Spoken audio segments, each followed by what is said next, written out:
Assalamualaikum warahmatullahi wabarakatuh. Salam.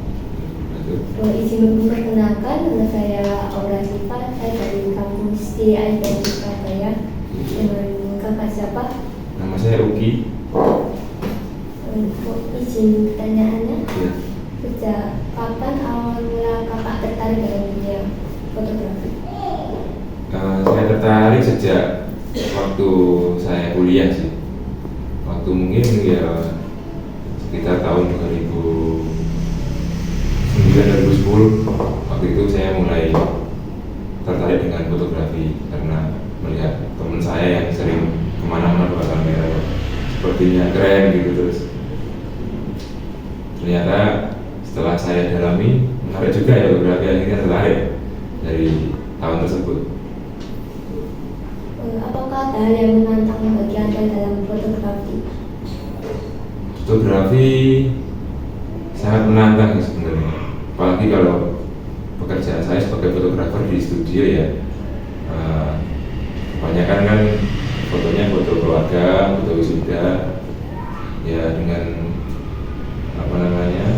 pose yang mungkin bisa dikatakan ya gitu-gitu aja sih kalau dalam foto keluarga, foto wisuda. Yang menantang itu ya membunuh rasa kebosanan ya kalau dalam studio. Mungkin berbeda dengan fotografer yang sering foto di luar ya, di outdoor atau di pre-wedding atau wedding, mungkin lebih banyak explore ya. Kalau di studio yang menantang itu adalah membunuh rasa bosan. Mungkin itu ya yang menantang ya. Bagaimana kakak mengembangkan bakat fotografi? Fotografi pertama, cara mengembangkanku waktu dulu awal belajar foto dengan sering bertemu sama fotografer, kemudian diskusi, dan waktu itu zamannya hunting ya. Waktu itu tahun 2010-2011 itu zamannya hunting model. Jadi kita mungkin waktu itu seperti ya kita patungan iuran untuk nyewa model, hunting model waktu itu ya awal-awalnya. Kemudian dari situ kan terjalin networking, terjalin relasi sama fotografer awalnya. Ya, dari situ saya melihat peluang, ternyata fotografi itu bisa menghasilkan gitu. Terlepas dari awalnya saya hanya model saja, kemudian lama-lama saya merambah ke genre yang lain. Waktu itu awalnya saya foto wedding di tahun 2011. Ya berawal dari teman saya yang bersama fotografer hunting model itu tadi, punya adik mau menikah dan dia disuruh fotoin gitu kan. Awalnya dari situ saya melihat peluang, dari situ saya berkembang akhirnya menjadi seorang fotografer komersil. Saat menjadi fotografer, kehidupan sehari-hari kakak gimana sih biasanya? Ya sebagai seorang fotografer yang di studio ya sehari-hari ya pastinya motret ya. Setelah motret juga kita ngedit ya, karena di sini kita masih kecil timnya ya, jadi antara fotografer dan editor itu masih dikerjakan satu orang. Jadi ya kita tiap hari ya foto dan edit. Kalau nggak ada yang difoto ya kita kayak bikin konten apa yang bisa diupload di sosial media gitu.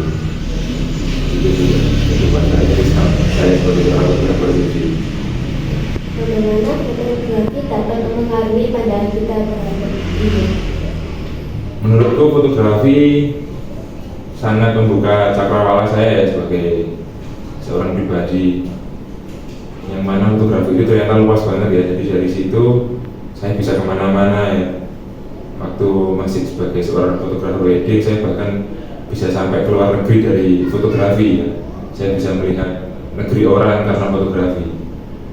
Ya cuman karena sekarang sudah nggak ngefoto wedding lagi ya, mungkin saya lebih stay di studio sekarang ya. Kayak waktu dulu saya masih sering kemana-mana, bahkan ke luar negeri ataupun ke luar pulau. Ya sering lah intinya foto pre-wedding dulu di luar pulau atau di luar negeri. Boleh kasih tahu Pak, apa tips terbaik pemotret foto bergaya? Tipsnya yang pertama, kita harus tahu dulu ya apa yang mau kita foto. Setelah tahu apa yang mau kita foto ya kita diskusikan dengan klien ya, maunya seperti apa. Jangan sampai nanti waktu hari kita ada miskomunikasi antara klien dengan kita sebagai fotografer.